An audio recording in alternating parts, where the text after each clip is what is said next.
It says showtime, but let's say, yo, there we are, we're live. Hey, calling Hey, Chris Anderson in London. calling Rick Beyer. This is Chris Anderson, London, calling Rick Beyer in Chicago. Would you forget your script I this did, week? yes. You are? I'm in Chicago. I'm Rick Beyer. This is History Happy Hour. Welcome, Chris Anderson. And if anyone else is here or planning on coming, welcome to you guys too. So we'll wait a moment for people to join us and to get started and post something to let us know you're here. And we're here talking about history every Sunday at 4 p.m. Eastern. Where are we? We are on the Stephen Ambrose Historical Tours Facebook and YouTube pages.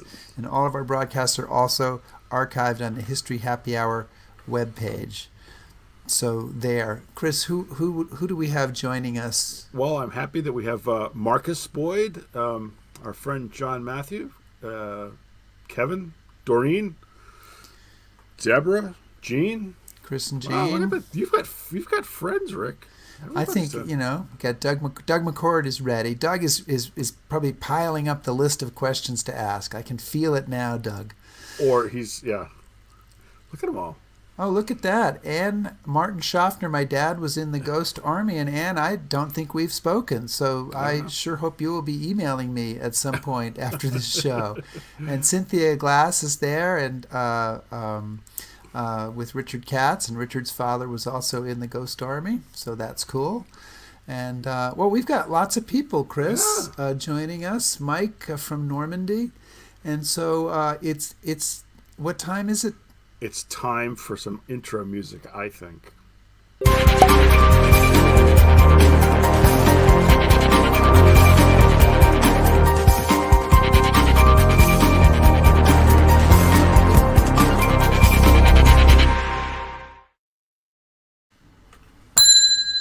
And the bar is open. What are you drinking? I'm drinking beer at That's Anti-Hero IPA. In my PsyOps glass in honor of our topic today, which I'm sure that you will introduce, but I just want to mention that we do have a suspension of one normal History Happy Hour rule today, which is that we're going to take one drink at the beginning and not one every time we mention the subject of today's show. Yeah, the Scottish play. Yeah. Right. So, everybody, I have to do the formal introduction for those of you who haven't had a chance to virtually meet Rick before. Rick is the author of the book. I'm going to do some reading here. The Ghost Army of World War II, How One Top Secret Unit Deceived the Enemy with Inflatable Tanks, Sound Effects, and Other Audacious Fakery. Tom Brokaw, who's a guy, I don't know, did he write anything? Is he important?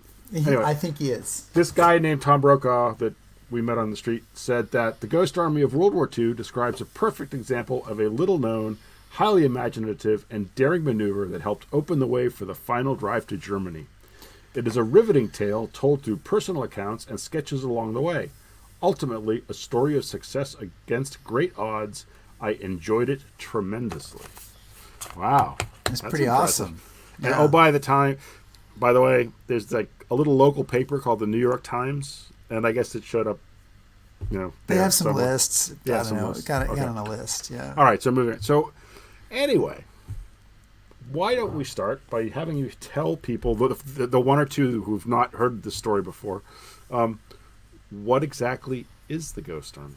Well, thanks, Chris. And I'm really happy to have a chance to talk about this here and not have to drink every time I mention Ghost Army. But when I talk about the Ghost Army, I'm referring to, specifically to an American deception unit that fought in World War II, the 23rd Headquarters Special Troops. And the phrase the Ghost Army is sometimes used to describe other things, including the Operation Fortitude D-Day deception. But in this case, this is a unit that was a multimedia deception unit that went into action starting about a week after D-Day, was their the first folks in action doing deception, and carrying out deceptions against the Germans basically 22 times in Northern Europe. And when I say that they're multimedia, what I mean is that they are doing deception through all different means. So, for example, they have visual deception. that involves inflatable tanks and trucks and artillery and anything that German observers might see. They have sonic deception that involves like playing sound effects at night of trucks and tanks moving in. They have radio deception where they're playing all sorts of radio games and doing fake radio messaging. And they have a fourth kind, we will talk about it a little later, fourth kind called special effects. And the purpose of all this deception, I mean, why do you bother to have deception on the battlefield, is to basically throw the Germans off balance, to disrupt their intelligence, to convince them that American troops are here when they're really here, or to convince them that there are American troops in a spot where there are no American troops. So it's a force multiplier. It's a chance to put yourself at the greatest possible advantage on the battlefield. And what's cool about this unit is it's mobile, can move around. It's multimedia, as we mentioned, and it can do deceptions over and over. And these are what are called tactical deceptions. They're sort of relatively small scale battlefield deceptions, not sort of a big, huge theater-wide strategic deception. Well, so thanks for stealing all of my future questions there, Rick. But you can still ask them because I can go into detail about any of those things. No, but I could also just keep talking if you wanted to just relax and have a drink, Chris. No. So let's start kind of backing up a bit. Obviously, it's a little-known unit, or it was anyway, until you did your book and your documentary. How did you stumble upon the story? I mean, what made you go, wow, this is... Yeah, so I was introduced to a woman named Martha Gavin back in 2005 by my friend Mark Tomizawa. And Martha's uncle was in this unit. His name is John Jarvie, and he was in the 603rd Camouflage Engineers, the visual deception part of the unit. And it's interesting, her son had just kind of discovered this, Martha's son, and he had done a report on the Ghost Army for school, and he was really excited about it, and she was excited about it, and she said, somebody ought to do a documentary film on this. And so my friend Mark said, well, I can introduce you to my friend Rick. And so I met Martha, and we met in March 2005 at a Starbucks in Lexington, Mass, where I lived, and she had an armload of 3-ring binders, and they were her uncle's wartime stuff. Everything, that he'd saved. Everything. Photos. He was an artist, so there were artworks of different kinds. There were documents and everything, and I got really drawn into it. So I decided to try to make a film about it. Went to they had the last reunion that they had. I don't think anybody knew it was going to be the last, but they had a reunion. So I got to go to the reunion, meet a bunch of guys there, start interviewing guys, and that's kind of how it got started. And it's never stopped. Okay. I was about to say. I mean, we joke about it, but I always say I don't know if if I'm holding on to the Ghost Army or the Ghost Army's holding on to me. Right. And I'm still meeting veterans. I talked a few weeks ago to a veteran I'd never spoken to before. I'm still learning things. I'm still excited about it. I can tell. 15 years in. Well, I want to get back to... I'll get back to that later, but I want to... So you're in charge, man. You're in charge. Really? I know. It's okay. It's a rare... So anyway, obviously you've kind of stumbled into this unit. You quickly discovered that it was sort of a secret operation. You decided to make a film about it. It's not as if there are big files of here's all the top secret information about the Ghost Army. Tell us a little bit about how you went about researching it, and were there any particular challenges to researching the unit because of what it was, the nature of the unit?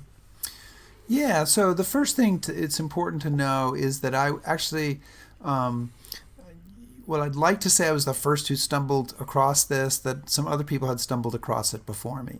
And so there were a couple of books that had been done by that time, and particularly a really comprehensive book by our mutual friend John Gaughan, called Ghosts of the ETO.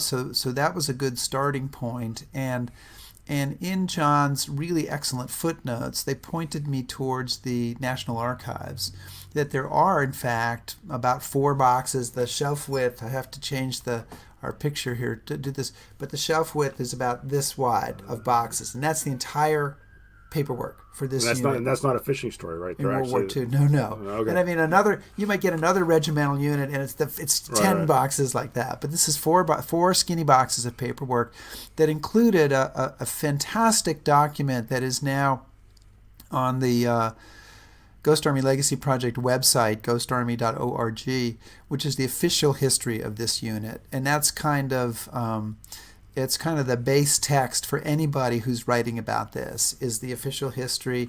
And it's a very funny official history, which is really unusual for U.S. Army units. Official histories are usually written in very dry prose, and this is written in kind of a delightful style. And it was written by a man named Fred Fox, who was an officer in the unit, later became a minister, later worked for Dwight D. Eisenhower, he of sainted memory. And he had a delightful sense of humor. So he wrote it in a kind of almost not quite tongue-in-cheek. It's a serious document, but it has its moments of being tongue-in-cheek. So that's where I started. The other thing we did is that every veteran that we spoke to, or every veteran family member that we spoke to, we said, well, who else are you in touch with?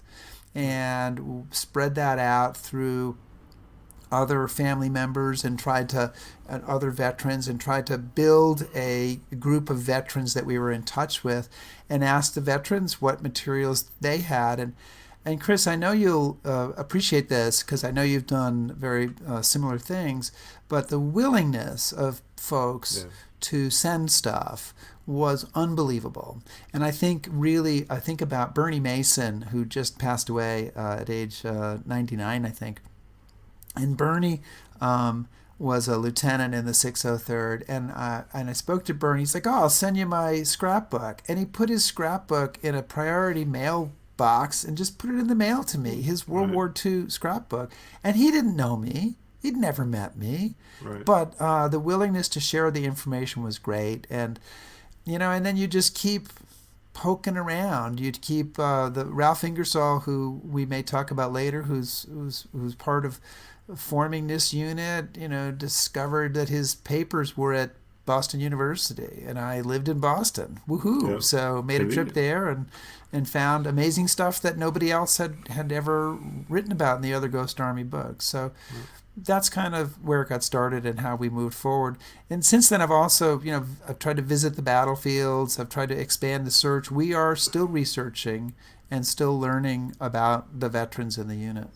So now, for folks who don't know, I mean, this is this amazing combination of, ordinary Joes off the street and some incredibly gifted and talented artists, creators, people.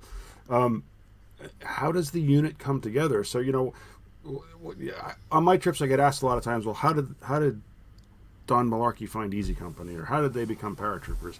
Well, that was easy, because every magazine, newsreel, everything said, join the paratroopers. Get more money. Tuck your pants into your boots. Yeah. But obviously the Ghost Army is a secret thing. So how, in the rush to create this million-man army, do they find people with the skills? And how do people with the skills find the unit? It's a complicated story, so I'll try to address some parts of it and see if that kind of can cover it for us. And I'll kind of do it a little bit backwards. The unit is created, the Ghost Army, with the 23rd Headquarters Special Troops. Is there a more fabulous name for a secret unit? The 23rd Headquarters Special Troops can't be doing anything interesting with a name like that.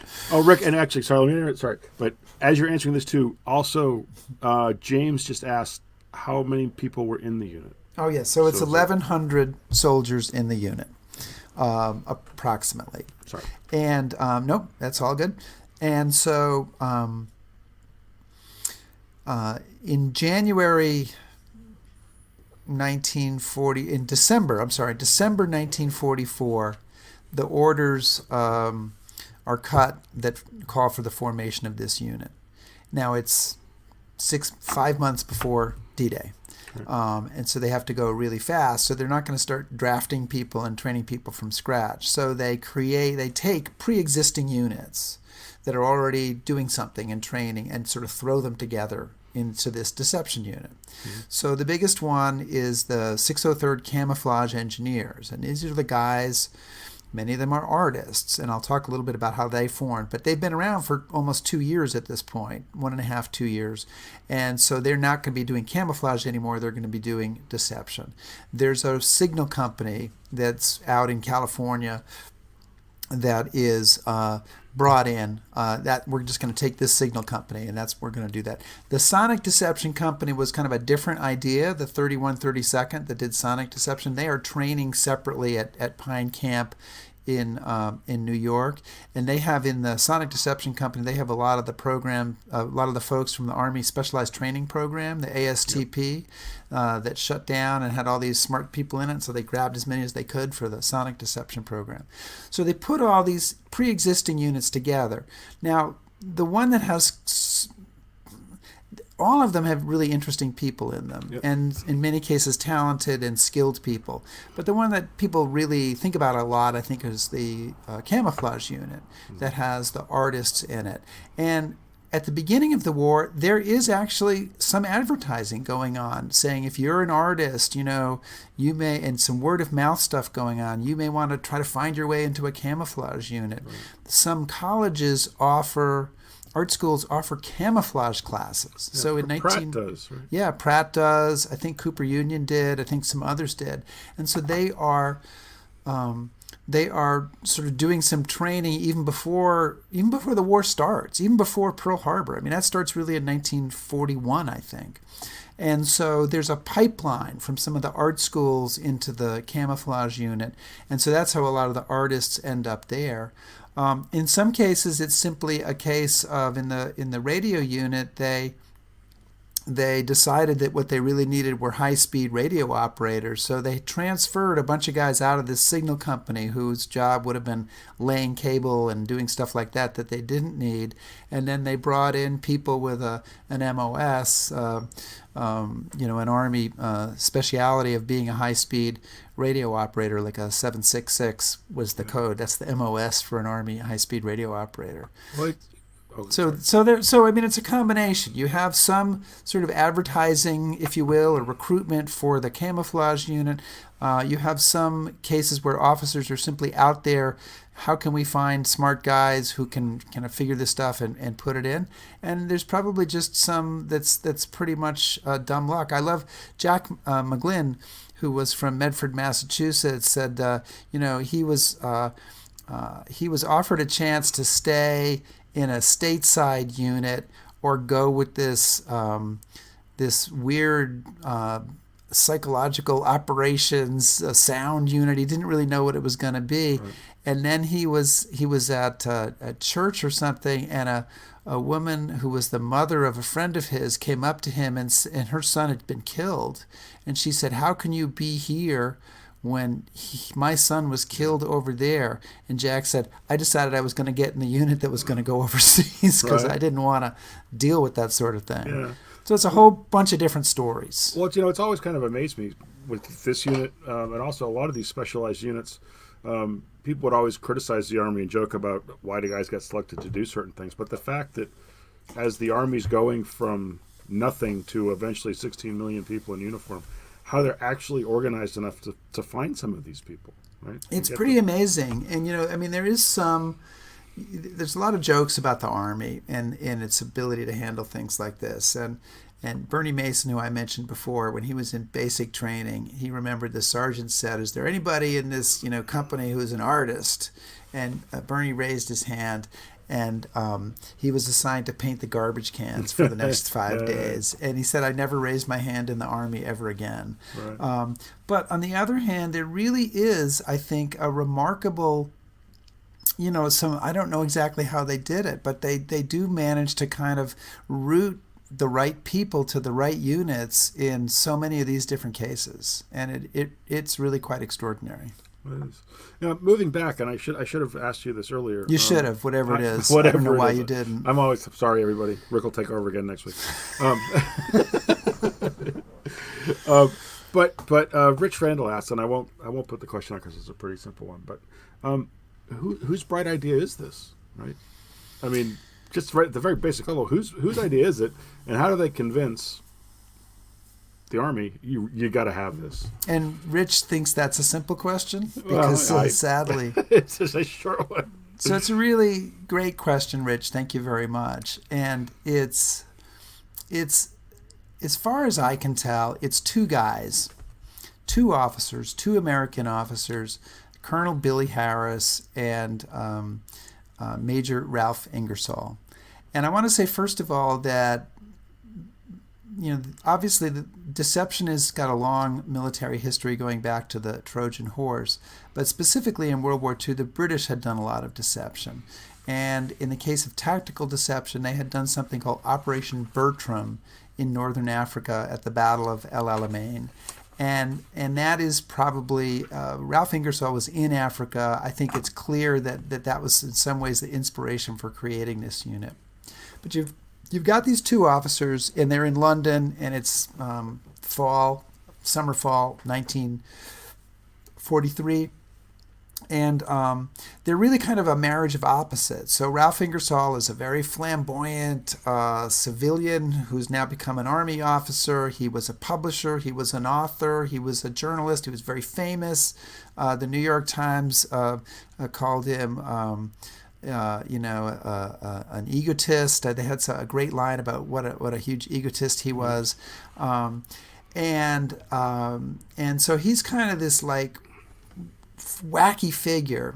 And then you've got Billy Harris, and he's this super buttoned down West Point military guy from a military family. He eventually commands the 7th Cavalry in Korea and later becomes a general. And these two guys are working together, and I think under normal circumstances, they're people who might not have gotten along at all.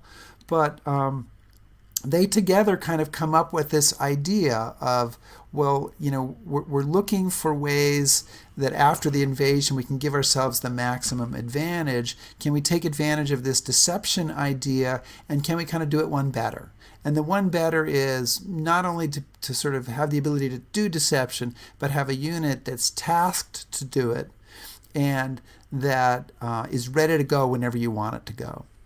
And they are the ones who sell it up to a general who's in command before Eisenhower in London, Jake Devers. Yep. And Jake Devers is the guy who pulls the trigger on it. So I like to credit Harris and Ingersoll. My friend John Gaughan likes to credit Jake Devers because he's the general in charge of it. And I think it's a pretty interesting commentary. We don't always think of the Army as being open to creative thinking. I don't think that's people's view. But in this situation with a lot of lives on the line, and the fact that if it had gone wrong, people could have pointed a finger and said, you stupid idiot, what were you thinking? And you're crazy having done this. Very high level people, including Devers, including ultimately Marshall and Eisenhower, gave the okay to this, gave it priority so that it would be ready to go into action. And I think that speaks a lot of the command of the U.S. Army in Europe during World War II. Yeah. Oh, now I had all these great questions in sort of a chronological order, which... it's very hard to deal with this story in a chronological order. I'm now going to throw them all out the window because we've been getting some great questions from folks, and I want to post them. Please. So this one here is our training session for Chris to do the posting of questions. Well done, blow Chris. It up. Look at it. Hey. Woohoo! All right. So should I read it to you? You should, because okay. I can't read that. Oh, okay. I mean, I can when I have to, but... This is from Phil. Even though deception has long been part of the military art, were there field commanders who didn't believe in it? What were their reactions after it was proven successful? And I would add to that, was it proven successful? Oh, I know. That's Chris's... okay. So, yes, there absolutely were field commanders who didn't believe in it, and probably at the end of the war, they still didn't believe in it. It's very hard to convince some people. But this was a problem that when they did the postmortems on this after the war, they talked about it and talked about the commanders who just couldn't kind of get it into their head that this was a good idea. They just wanted to be those, I just want to charge the castle and charge the walls, and couldn't get into this. Interestingly, there's one general in World War II in Europe who is a totally on board with deception. He's a guy that the deception planners said, he was the easiest person for us to work with over there. He was always, willing to do what was needed to be done in the interest of the overall picture. And that general is George Patton. And so you might think, oh, Patton, he's all blood and guts and the ivory-handled pistols and cussing and swearing, but he embraces deception, and it's probably no coincidence that the majority of the deceptions that they carried out in Europe end up being carried out for Patton's Third Army. I was going to ask you about that, yeah. I mean, they are working for the 12th U.S. Army Group, so technically they could be doing deceptions for the First Army, right, the Third Army, the Ninth Army, and they do a big Ninth Army deception at the end of the war. But they do a lot of deceptions for Patton. And I think the reason is they found it easy to work with Patton. And they do deceptions for the 8th Corps under Patton, so there was probably also a relationship with the 8th Corps Command. Did you ever come across anything from anybody in First Army saying, hey, we got something going on up here, we could use your help? Or is it just... Not so far, not that I've seen, and then there could be stuff out there. There's a lot of research that could still be done. Sure. But I want to address your addition to the question, which is, was it successful? Also, not an easy question, right. Because how do you prove a negative? How do you prove that if you're trying to prevent an attack and no attack takes place, did you prevent it, or were the people who were going to attack really just off at the bar that night having a drink and not planning to attack? I think there's a couple of deceptions that they did. One at the end of the war, Operation Viersen along the Rhine River, their biggest deception. Another one, Operation Bettenberg in September 1944, where they're holding a spot in George Patton's line, sort of a 25-mile gap that Patton has left in his line while he's attacking Metz. And another one, going backwards, but another one, Operation Brittany, in August 1944, where they're trying to make it seem like Patton is moving in one direction and he's really moving in the other direction. And I believe that those three certainly were successful, and other ones might have been successful too. And part of it is how do you define success? Because you don't have to convince the enemy for very long for it to be success. And I use the football analogy that if you can, with a head fake or something along the line in football, if you can get another player to get a half-step advantage on him, that can be all it takes. So maybe you're only fooling the enemy for half a day.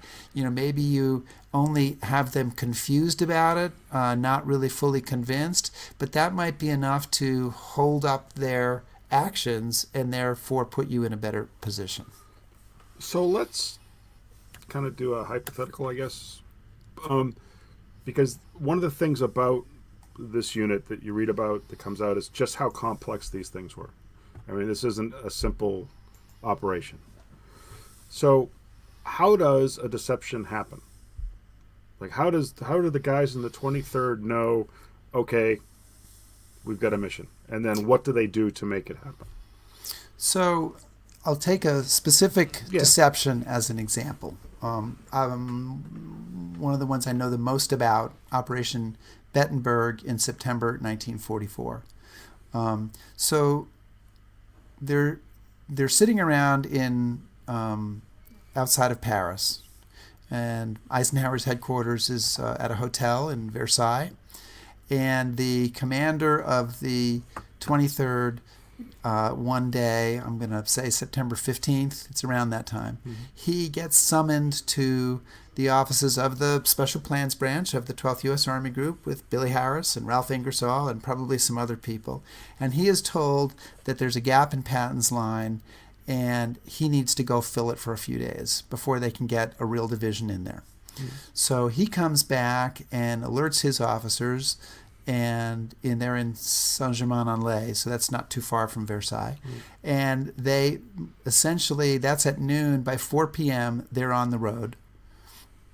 They have all their trucks, they have all their stuff. They're in a convoy, which takes 2 days to get to Luxembourg. And they arrive at Luxembourg along the front lines at about 10 o'clock at night. And that is the mission that has basically been handed down is you're pretending to be a combat command or 2 combat commands of the 6th Armored Division. And so they're probably already making plans as they are driving there, as they're getting ready to go. They arrive there at night. They immediately start. They've already started with radio deception as they're coming in with the radio trucks mimicking the 6th Armored Division radio. Mm-hmm. When they arrive, they immediately launch sonic deceptions to make it seem like tanks that are moving in. Just like a real division or regiment, they've sent people in advance who've scouted locations for them to bivouac, set up a headquarters, set up tank parks, whatever you would have to have. And they've studied all this for a division. And so they kind of go into action, and by in the early hours of the morning, overnight, they're setting up the inflatables. So they've already done the radio, they've already done the sonic. Now they're doing the inflatables, and then they're going to start doing other stuff, going in and out of town, traveling their trucks along the road. They would put the bumper markings on their vehicles for the division that they're impersonating. So in this case, when they were impersonating the 90th Division, you're putting 90th Division markings on the vehicle. And that's how they get go. And in that case, they tie their radio networks in with the real radio networks. They also do, that's for fake messaging. They also tie in with wire, cable to the real headquarters so that they can communicate. And then they're ideally and they were in this case, they're in pretty constant communication with the real Army headquarters so they can coordinate with them. So, one of the things that you touched on this, especially with the picture, that I found really interesting was this 4th type of deception. Because when they go, that's not part of their operation. They're not trained to do that. Right. So it shows an evolution in the field of what they think they're going to need. The other thing I thought was really interesting, that we focus a lot on the inflatable tanks because, well, they're just really cool. But as the war goes on, of course, we have air superiority. So that becomes less and less important because any German plane that appears over the front is going to get shot down and they're not going to see them anyway. But you talk about this 4th type of deception.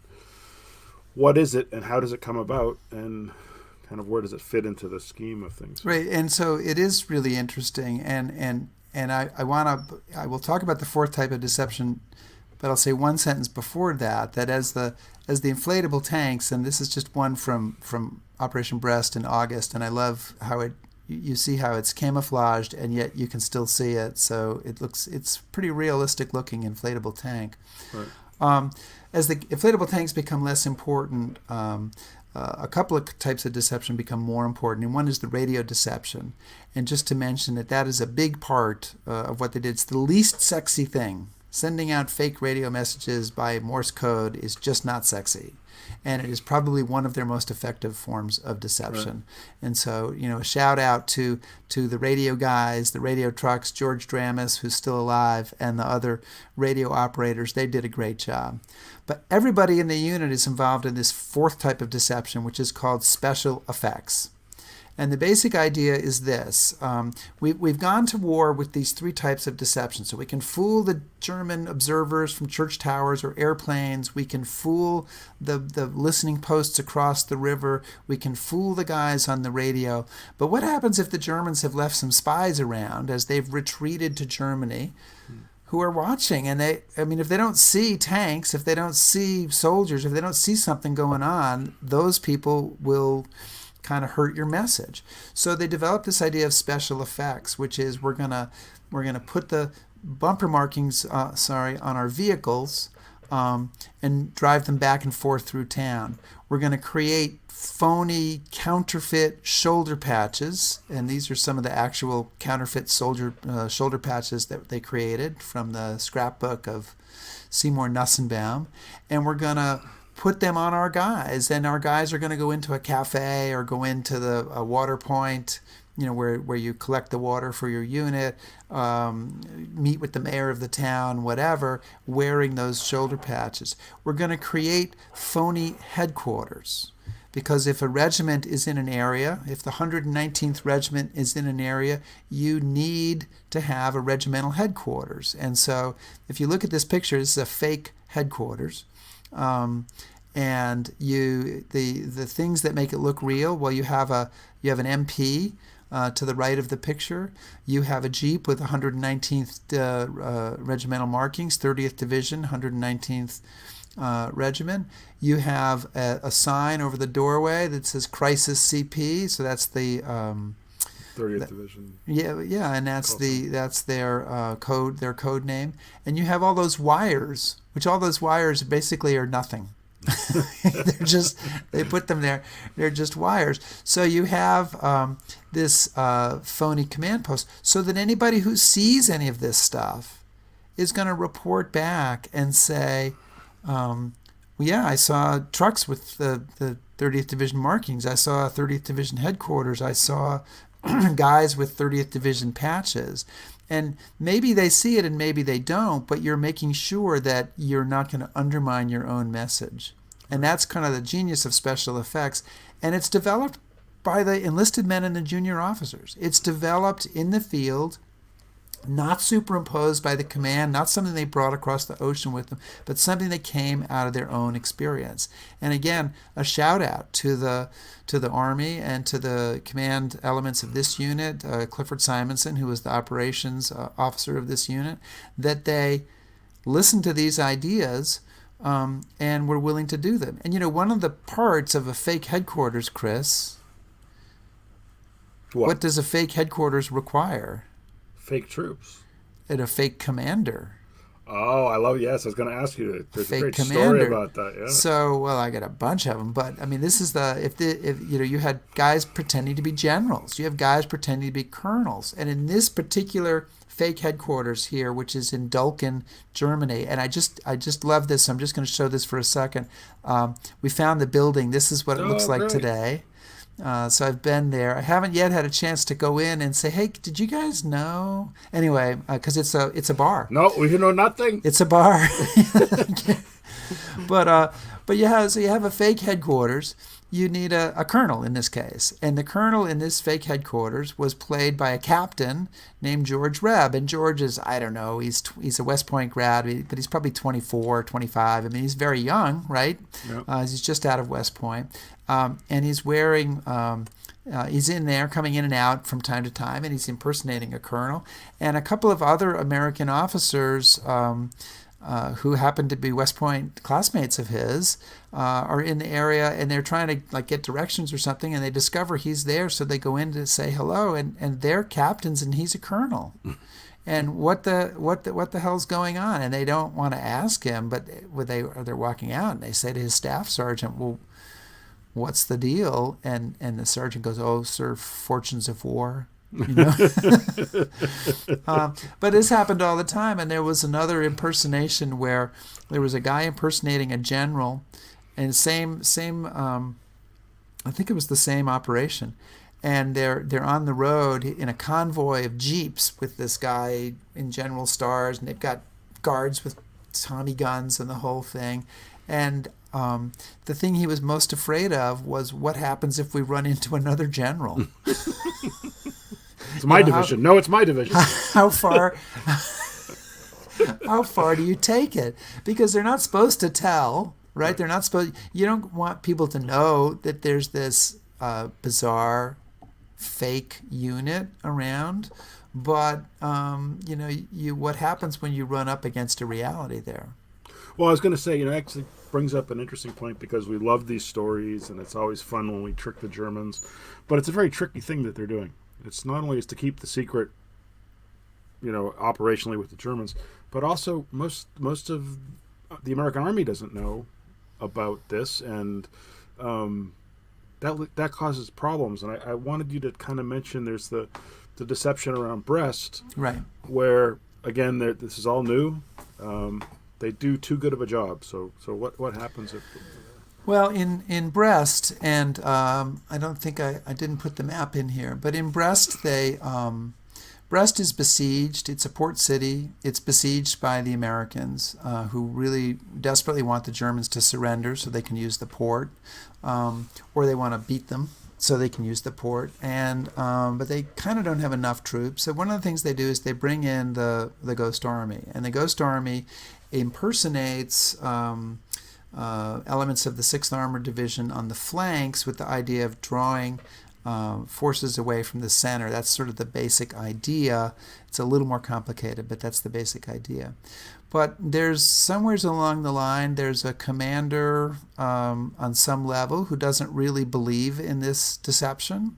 And so he decides to send out a unit of light tanks in exactly the spot where the Ghost Army has been kind of, waving their red flag at the bull of the Germans, saying, look, we're here, we have tanks, we have forces, we have stuff.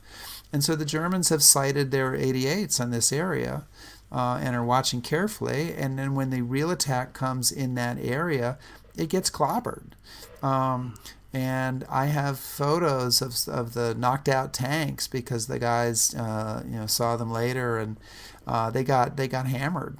And so, and it was really upsetting to a lot of the soldiers. And I think in a way, it's Brest is kind of where they started to take themselves seriously. Yeah. They too, like everybody else, they too were sort of like, come on, is this? Some of the guys were like, we're going overseas. Is this really real? Are we really going to set up inflatables and do this whole gig? And at Brest, they saw that they could attract attention, and then that if the communication was bad, that doing your job too well could have a negative effect. Mm-hmm. Brest was the first operation where they did all of their types of deception together. It was the first operation, I think, where they really started to understand what they were all about. We're working now with the American Embassy and some of the towns in that area to put up a historical marker on the site of that deception, because it really is the start of the Ghost Army's, kind of most ability to be a successful deception unit. All right. I have a question here from Cotton Smith. I'm going to try to get you to see. There we go. And we've had similar questions to this one here. Cotton wants to know, if you look at all of this from Germany's perspective, they were obviously smart enough and organized enough to try to detect deception. What did they do to detect Allied deception? And did Germany have units similar to our Ghost Army? So shout out to Cotton, who's one of my college classmates. The Germans, to detect deception, they did what probably everybody did, which is try to look very carefully at the incoming material and compare it to what you already know and see if it seems credible. So, for example, with radio deception, the Germans were really, really good at distinguishing individual American telegraphers by their sending style. So you have, when you send on the telegraph, the Morse code, you have a style. You might not think you do, but you do. That's very distinguishable. It's the speed you send. It's where you make mistakes. It's where you kind of have pauses, etc. And so the Germans, if you're impersonating I'm speaking from the American point of view, but I'm trying to think about the German point of view. You hear a radio message, and it's supposed to be from an operator in the 6th Armored Division. Does it sound like somebody else, from the 6th Armored who you've been listening to? So, as one of the reasons that these radio deceptions worked is because the Ghost Army guys were good enough, and they worked to practice sounding like that person before they went on the air, to learn their sending style, to imitate it, so that the Germans wouldn't catch on. So the answer is that the Germans are trying to look very carefully at the details to see if there's anything askew, and the Americans are trying really hard to make sure the details are correct so that the Germans don't catch on. Now, the Germans did some good deception work, especially before the Battle of the Bulge. Yep. They did not have a unit like this one. They did not have this sort of mobile, multimedia, tactical, dedicated unit. You were saying this is the first time they're a dedicated unit. To my knowledge, yeah. A very key phrase here, this is the first time, and maybe the only time. I have not, and maybe, the Chinese army has one or something, but, the American army, even though they did this and it seemed pretty successful in World War II, they never created another one. They didn't create another, to my knowledge, dedicated deception unit that worked in Vietnam or Korea. They did deception, a lot of deception in the first Gulf War, but it was different units seconded for that purpose. And today's PSYOPs troops, deception is part of their mission, and of course they don't say exactly what they're doing to me. Or they'd have to kill you. Or they'd have to kill me, and they could do it. I've met those guys, very confident in their abilities. So in a way, you could say, well, the PSYOPs troops are the closest we come now to a dedicated deception unit. But deception is hard. It's hard to keep it going in the army in peacetime because everybody wants to be in the infantry or the tanks, and they want to advance. And the guys who are in deception are kind of off to the side. And even today, the highest you can go in psychological operations, PSYOPs, is colonel, full colonel. So there is no general of psychological operations. So if you want to be a general, you're going to have to move over to civil affairs or move someplace else. And that, so it's always going to be a little bit of a sidelight, except, it's kind of like the Kipling poem. It's Johnny this and Johnny that and Johnny go away, but it's Hello, Mr. Atkins when the band begins to play. So it's the same thing with deception. It's like, oh, the war started. Where are the deception guys? We could really use that right now. Well, so one of the questions, and Catherine Hurst has asked, and we were thinking along the same lines here. But what is the most interesting thing you've learned since you wrote the book that you wish you could have included? I would clarify that by saying, while you were doing the research, was there something you really wanted in there? Well, you just couldn't get. What I've always wanted is more on the German perception, but the German point of view. We've tried a little bit of effort to try to get that. It's not easy to find. You can't just interview old German soldiers and ask them if they saw any inflatable tanks. It's not quite that simple. So that's what I would have wanted to get in there. We have learned a bunch of things. I mean, I showed a picture of the fake patches, and a lot of my knowledge of the crew that made the fake patches and how they did it and the processes they used and how many they made all came after the book came out, and that came through Seymour Nussenbaum, and so that was a really fascinating thing. I discovered last year a series of messages between Eisenhower and Marshall's headquarters about the priority for this unit. Kind of interesting stuff.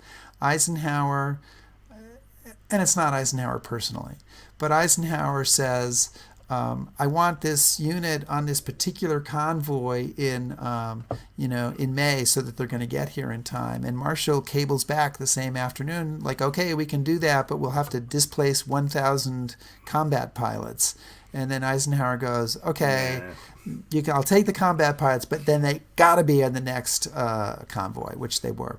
And so it was kind of interesting to realize that the degree to which it was important. It wasn't worth 1,000 combat pilots, so it wasn't that important. But it was still important enough that came through. And we've also been doing a lot of research, and in fact, Kathy Hurst has been doing some of the research into the lives of individual Ghost Army soldiers after the war. And there's some really interesting stuff there, too. I think that we knew there were a lot of artists in the unit, but there's more than we thought there were. There were people there are also sort of dancers, and people being doctors, fashion designers, architects, they had a dancing section?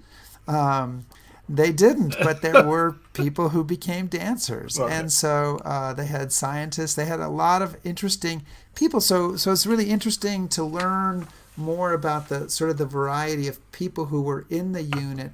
And it's kind of amazing that 1,000 guys, that they ended up doing all this incredible stuff after the war that they did. But they had this incredible variety of people in the unit. Also, really interesting, it has absolutely nothing to do with the Ghost Army particularly, but probably 20 to 25% of these guys had parents who were foreign born. Mm-hmm. You know, it's a different country 75 years ago. It's much closer to the immigrant experience than it is today for the big part of the country. There were 22 guys in this unit who were born overseas, most of them in Europe. You know, they were from Russia and Romania and Germany and Italy and France and Britain.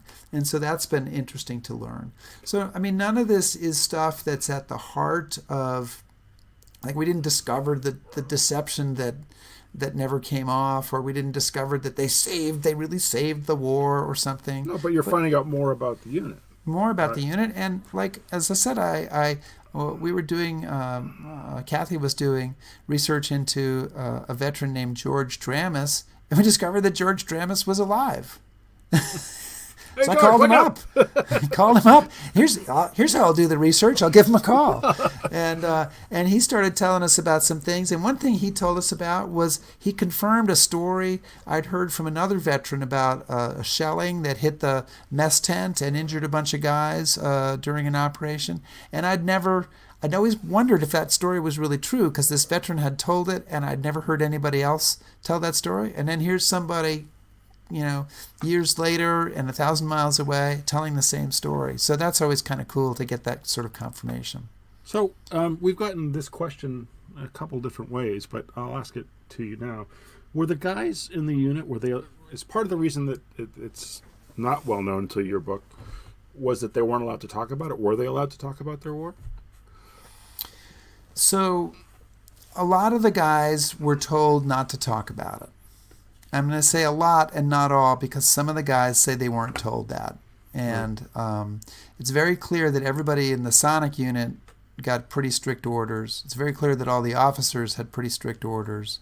It's less clear that every single person in the Camouflage unit was told that. But there was a general, at least an understanding that to keep it on the down low, or keep any details of it on the down low. So a lot of the guys did not talk about it for 40, 50 years after the war. And literally, people got married and were married for 25 or 30 years, and their wife passed away, and the wife never knew about it. We recently... we've talked to families recently whose father died in the 80s or early 90s and never mentioned it, and they had no idea, in one case, until we contacted them. Another veteran, didn't know he could talk about it until he saw the documentary on PBS. I guess that's a clue. He trusted right? you? He trusted PBS. So a lot of them didn't talk about it. And it was classified until 1996, and despite the classification, there were the occasional article that mentioned it, the occasional person who talked to a newspaper through the years. We've tracked maybe half dozen articles like that. But the Army, I think, managed to do a pretty good job of keeping it very, very quiet until they decided they didn't need to do that anymore, which probably came about simply because enough time had passed and tactics have changed, and the things that it would reveal are no longer that important. Well, one of the things, another question I had that I found very interesting in the book is you talk about the unit coming home at the end of the war. And they came home as a unit. That's kind of unusual. So a lot of units, obviously my example is Easy Company, the guys ship home individually on points. But the Ghost Army gets shipped out of the ETO pretty quickly and as a unit.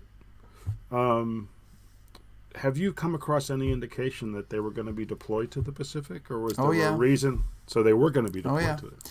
They brought them back in June, I think. Yeah. Brought them back. They burned all their inflatables in Europe because they were going to be issued with new ones. They brought them back, stationed them at Pine Camp, told them that they were going to be part of the invasion of Japan, and gave them a month leave. And toward the end of that month leave, the atomic bomb fell. And so they came back knowing that they were probably not going to have to go to Japan. They were slated to be part of the invasion.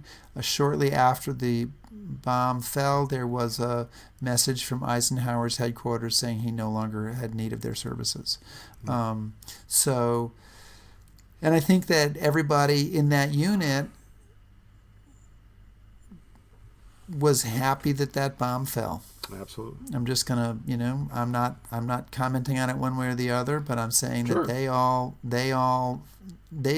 they had come through Europe with 4 people died, three killed in action, 1 an accident, several dozen, badly wounded, and lost to the unit. They did not think they were going to be that lucky if they were doing deception in the invasion of Japan. So they were pretty happy about the way things worked out. So, question we have much further up the list, and I'm not going to try to scroll because I'll lose it. Very simple question, but early on, somebody wanted to know if you could explain that really nifty pin you have on your vest there. Yeah, absolutely. So it's kind of an interesting story too, and I'll show it. And you can also let people know where they can get their very own. I'm sure that we can provide them. This is a Ghost Army pin, and it is this design appears on the cover of the official history of the unit that's in the National Archives. And then that cover has this design on it, surrounded by drawings of the patches of every unit they impersonated. And it's both divisional and corps patches, and it's 36 patches in all. And so we don't know who designed it. There's been some discussion that it was Fred Fox, who we mentioned earlier, or that it was somebody else. We're not sure. But it appears on their cover. People ask about the name, the Ghost Army. They say, well, did they call themselves that in the war? Absolutely, they did not. But does the name date from the war? Well, this is the insignia on the cover of the official history, which was written in November 1945. And there's an article, because somebody talked, and I mentioned that about secrecy, and there was an article that originally appeared in the Worcester Telegram in August 1945 called, Ghost Army, Fool's Enemy, and Neatest Trick of War or something. So the idea of the ghost and the phrase Ghost Army date from the time of the war. Again, not precisely sure of the origin of it. Okay. I have another question here from our good friend Ted. Kind of one of those nice big end of questions here. Is Ted wants to know, are there any estimate on the number of Allied casualties prevented by the efforts of the Ghost Army? Has anyone taken a stab at estimating such a hypothetical? So there have been some estimates, and I think that they're hard to pin down. But the estimates that we've heard that have come out of some Army staff stuff is somewhere between 15 and 30,000 people, and I don't know how you can know that, and I think it's very possible that in the last deception alone that they may have felt that they saved thousands of lives, because you have this big invasion across the Rhine that basically has almost no casualties in the first day, and they thought they might have thousands of casualties.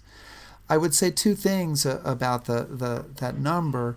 One of the soldiers in the unit said, they say we save 15 to 30,000 lives. If it was only 15 to 30, it would be worth it. In a sense, of course, obviously that every life is important.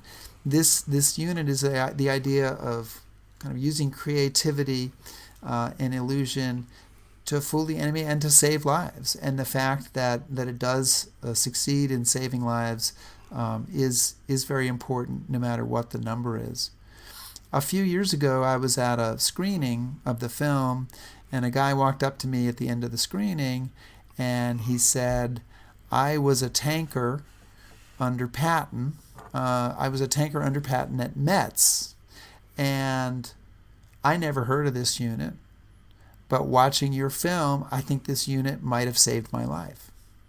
Now, you can never know, right, whose lives were saved or who they were, who they were. But here was a guy who thought that maybe he wouldn't have been around if it hadn't have been for this unit. And he had, he was showing me pictures of his children and his grandchildren, and that maybe they wouldn't have been around if it hadn't been for this unit. And that was a particularly emotional moment for me to understand that there are, we don't know them, but there are names and faces that go with those lives saved. They may not be known only to God, but they do exist. Yeah. So, there's something about this story that has kind of latched onto you and doesn't let go of you. And you continue to do research on them, and you continue to discover new things. Could you let folks know about some of the projects you're working on now? There's one in particular I want you to talk about involving your elected representatives. So if you could let people know what you're up to and where they can find out more about the Ghost Army, and then I'll say some sage things here to wrap things up. Wow, that is something to look forward to. So the best website to find out about what we're doing is ghostarmy.org. And that's our nonprofit, the Ghost Army Legacy Project, which seeks to preserve and honor the unit. There's another website for selling the book and documentary, and that's ghostarmy.com. You can go there too. But ghostarmy.org is where we've tried to put, and we try to put some of the information that we're finding out as we go along. And we do have a big project right now. We are trying to convince Congress to award this unit a Congressional Gold Medal. And at this point where we are today, we have more than 200 senators and representatives who have co-sponsored this legislation, but we need more in order to make it happen. And so we're asking anybody who's interested in helping with that to either check out on the website how you go about doing that, and it's there's a page on the ghostarmy.org website, that says how can I, gold medal, how can I help, or to email me. I am rick@ghostarmy.org, and any other questions you have about it, that's the email that they should go to. I should have put that in the type here, but it's not too hard. I think that's enough letters that everybody can get it. rick@ghostarmy.org. And we're also doing ongoing research projects, and we're still collecting materials. Much of our archive has now been donated to the National World War II Museum, but we're collecting more material that will go there.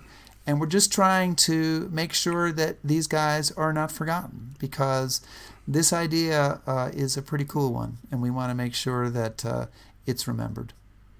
Thank you. Well, Rick, that was wonderful. So anyway, guys, we had so many questions that we didn't get a chance to get to. I'm sure Rick, as he gets an opportunity, will probably try to shoot those folks an email. If you have questions, you have the website, please get in touch with him. I know I give Rick a huge amount of grief about this, but it is a wonderful book. It's a wonderful documentary. It's an important topic. Please read them. Not for his benefit, but your own. No, but check them out. They're very valuable. And I just wanted to say that next week you'll be happy to know that Rick will be back in charge of all the controls. So hopefully that will be a little bit smoother. And our topic is going to be Gunpowder and Glory, which is it's a really fantastic story about one of the most remarkable characters you're ever going to want to meet in World War I. Industrialist, pilot, bombardier, commando, spy, you name it.